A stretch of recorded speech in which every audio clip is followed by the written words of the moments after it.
My sister's cooking is horrendously gross, like it's almost unedible, so I told her not to bring anything to Thanksgiving this year so the guests could actually enjoy the food, and she went insane. Every year, our family does a big Thanksgiving dinner, and we all typically bring a dish or two. My sister, who's a lovely person in every other way, insists on cooking something homemade every time. The issue? She's not a great cook.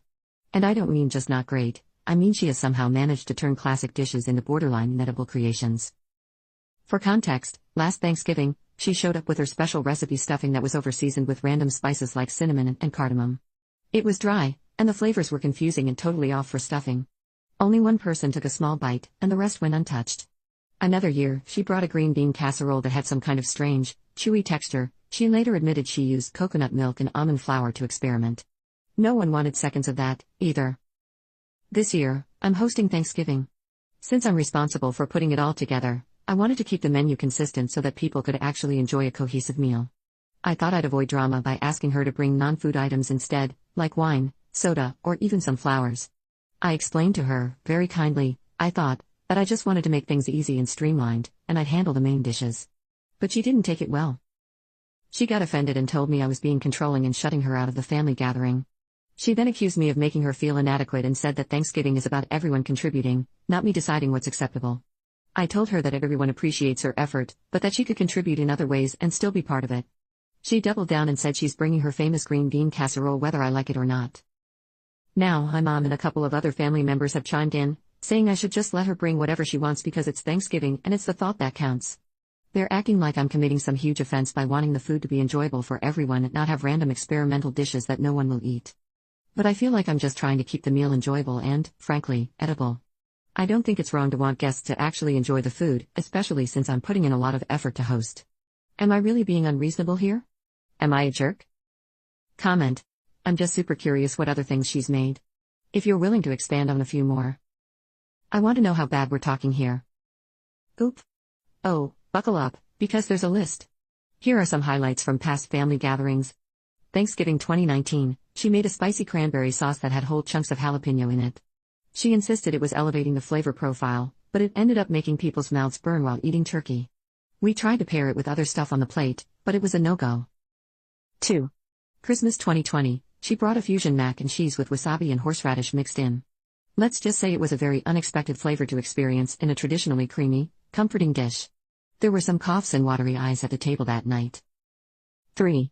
Easter 2021, she made a carrot salad that had shredded carrots, raisins, and sardines. She claimed it was based on some Mediterranean recipe, but I'm pretty sure no Mediterranean grandma would approve. 4. Last Thanksgiving, this was the infamous cinnamon cardamom stuffing. She wanted it to be warm and aromatic, but it ended up tasting like a holiday candle.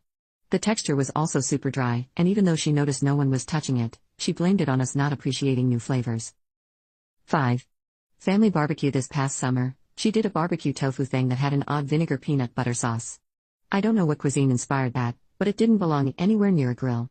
People tried to be polite, but most of it ended up going home with her. So, yeah. This isn't just me being picky. She's made some real adventures out of classic dishes, and I'm genuinely nervous for what she's planning with this whole Thanksgiving trio experience. Update. Alright, well, things have escalated fast. Thanks to everyone who offered advice, I tried to compromise, but it's already turning into a whole thing, and Thanksgiving is still a few weeks away. After our last conversation, my sister was being pretty cagey about what she planned to make, so I reached out to my mom, hoping she could help smooth things over. Instead, she got defensive, saying I'm overthinking and that it's just one dish. I told her I wasn't sure it was just one dish anymore, especially after hearing about my sister's grocery haul, including canned oysters and edible glitter. Then my mom let slip that my sister has been hard at work on some creative menu she's planning as her Thanksgiving surprise. Apparently, she's been telling the family group chat, which I wasn't included in, by the way, that I'm being controlling and that she wants to expand everyone's palate with something truly unique. To top it off, my cousin sent me a screenshot from the group chat where my sister said she's bringing not one but 3 dishes to Thanksgiving now. She's calling them her Thanksgiving trio experience, complete with their own place settings and little menu cards she's designing. I'm officially panicking because I have no idea what she's planning to serve, and from what I've heard, it's not remotely traditional. At this point, half the family thinks I'm overreacting, while the other half is texting me with things like, is she really bringing glittered sweet potatoes?